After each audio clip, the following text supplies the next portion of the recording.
Generosity is one of CPC's values. And so, Sean, can you share some thoughts on generosity with our families? Yeah, absolutely. It is one of our values, and we state it like this. We believe that radical generosity is normal behavior for everybody who follows Jesus, and we give in a way that only makes sense in light of God's grace. Generosity is probably the one thing that God uses to change us more than anything else. The opposite of generosity is greed. And greed is about making sure my needs are taken care of and that I have everything I want. But what did we learn a few weeks ago from Philippians 2? We're supposed to value others above ourselves. And so generosity is at the core of who God is. Giving isn't about what God wants from us.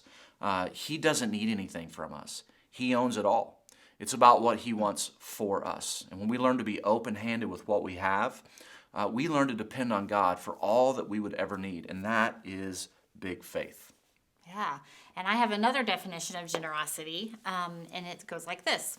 Generosity simply means to make someone's day by giving something away. That rhymes. I know, it does, doesn't it? And this is something that every one of us can do. Now, this doesn't always mean like giving away your money or your stuff, but God made you in His image, and He's given each one of you something that you can give to others. So being generous is one way to really grow your faith and your relationship with Jesus, because everything belongs to Him anyway. When we're generous, we show that we trust God who takes care of all of our needs. Everything that we have comes from God, and He showed us what it's like to be generous because He gave us His one and only Son, Jesus. And you cannot be any more generous than that. And so this unfinished series isn't, just like you said a second ago, isn't about getting something from you. It's about how God wants to stretch you and grow you to be more like Him. That's right. So as a family, here's a question. How can you be more generous with what you have? Are you spending time together asking God to show you what maybe you need to let go of?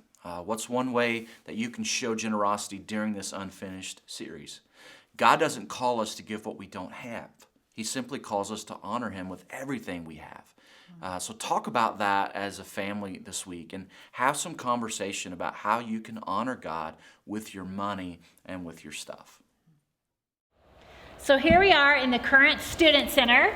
This is the property that was searched for and prayed over that the leaders would find. And so in 1990, this property was purchased by our church leaders. Now, fun fact about 1990, Logan, that's the year that I got married. Good year, So, good year. The year I was born, so that's solid, really good year. Again, you're just a baby, just a baby. Thank you. Anyway, the church leaders, they saw this place and they thought it's really kind of in the middle of nowhere.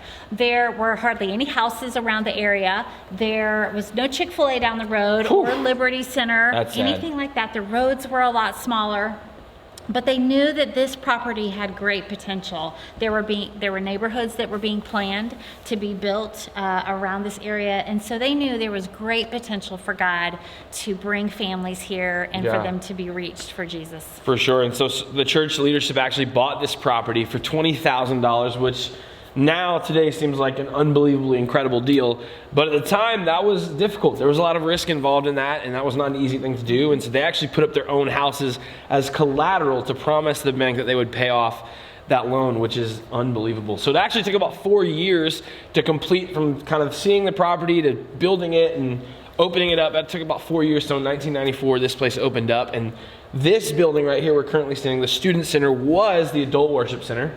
And so downstairs below us, we had where the kids were, right? And offices were down there as well, where the kids are now. It was offices, correct? The clubhouse is where the kids were. Right.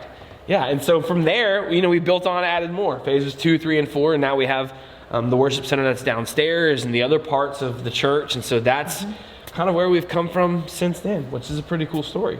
But from now, we have more fun stuff, right? Next week is our last and final edition of our tour through the Centerpoint history. And so we are going to come to you from one more location that, trust me, you don't want to miss out on. It's going to be awesome. So make sure you're following us and hang out with us next week. Yeah, we'll see you then. See ya.